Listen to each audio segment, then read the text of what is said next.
जिसने भी कहा है क्या खूब कहा है कि ज़िंदगी में कुछ पल ज़रा खामोश होकर तो देखिए, क्या पता ज़िंदगी कुछ और चाहती हो। इस कहानी की शुरुआत होती है एक गांव के एक लड़के से, जो कि बहुत चिड़चिड़ापन उसके अंदर रहता है, जिस कारण उसका कोई दोस्त नहीं होता है, क्योंकि उसके दिन की शुरुआत होती है झगड़े से। जी हाँ, उसे जो भी सुबह मिलता जैसे पेपर वाला तो उससे झगड़ा करने लगता। घर में खाना लेट बनता थोड़ी तो झगड़ा करने लगता।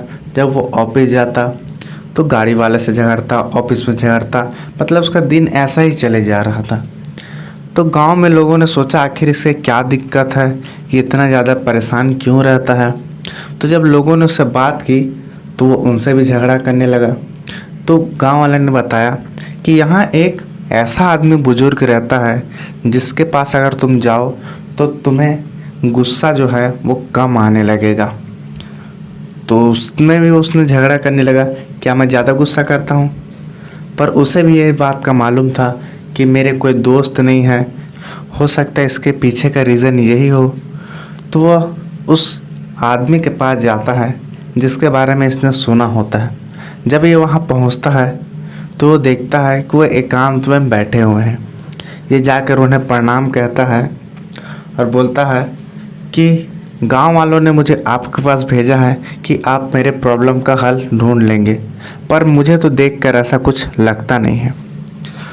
तो वो जो बाबा रहते हैं, जो वहाँ के सबसे बुजुर्ग रहते हैं, वो उसे देखते ही इसे समझ जाते हैं कि इसे क्या दिक्कत है।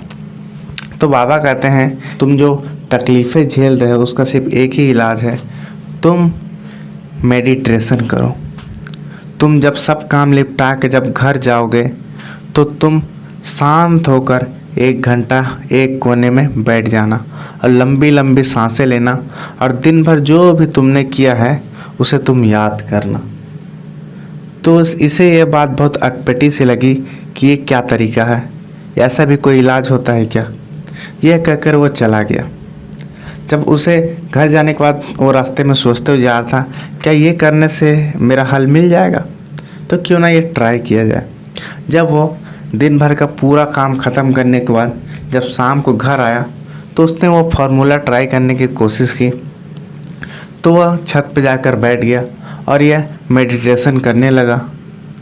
तो उसे वो दिन भर में वो रियलाइज़ हुआ कि कहीं ना कहीं मैं गलती तो ज़रूर कर रहा हूँ। उसे इस बात का एहसास हो चुका था, क्योंकि जब वो एकांत में बैठा रहता था तब उसे दिन भर की पूरी एक्टिविटी याद आती थी। तब उसे लगता था कि कहीं ना कहीं ये ऐसा भी हो सकता है। फिर धीरे धीरे ये इसकी आदत में शुमार होते गया और उसे ये अच्छा लगने लगा। उसके बाद वो फिर बाबा के पास गया और बताया कि बाबा आपने जो मुझे तरीका बताया था ये वाकई काम कर रहा है। तो बाबा ने उससे कहा, लाइफ में हमें बहुत सारी चीज़ों का सामना करना पड़ता है, इसलिए हमें सोचना पड़ता है पहले कि कौन सा चीज़ें सही हैं, कौन सी चीज़ें गलत है। इन सभी को ध्यान हमें रखना पड़ता है। ये ज़िंदगी इतनी आसान नहीं होती है, इसे आसान बनाने के लिए बहुत सी चीज़ों का ध्यान रखना पड़ता है। जब तुम अपने बीते समय को जब याद करते थे तब तुम्हें यह रियलाइज़ होता था कि मैं कहाँ गलती कर रहा हूँ, जिस कारण तुम अपनी गलती को सुधार पाए। जैसे ही बाबा यह कहते हैं तब वह जवाब में बताता है कि बाबा अभी का मेरा नेचर इतना बदल चुका है कि अब तो मेरा किसी से झगड़ा भी नहीं होता। अब जो मेरी ज़िंदगी है वो आराम से कटती है। दरअसल मैं अपने आप को कुछ समय ही नहीं दे पाता था, जिस कारण मुझे अपनी गलतियाँ कभी नज़र ही नहीं आई। मुझे तो सिर्फ दूसरों की गलतियाँ ही दिखती थी। जब मैं ये मेडिटेशन किया तब मुझे ये एहसास हुआ कि कहीं ना कहीं मुझ में ही कुछ कमी है।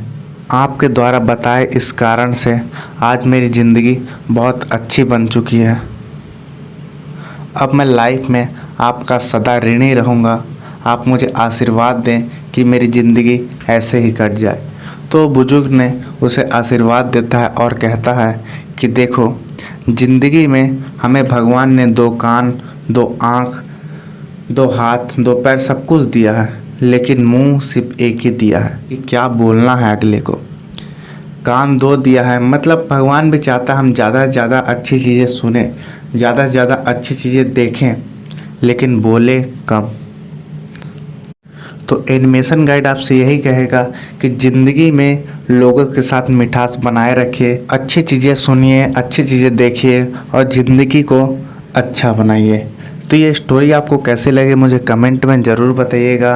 अगर आप इस चैनल पर नए हैं तो चैनल को जल्द से सब्सक्राइब करके वीडियो को लाइक कर दीजिएगा और इसे अपने दोस्तों को भी शेयर कीजिएगा ताकि उन्हें भी इस वीडियो से कुछ नॉलेज मिल सके। तो चलिए वीडियो को मैं यहीं समाप्त करता हूँ, मिलता हूँ आप नेक्स्ट वीडियो।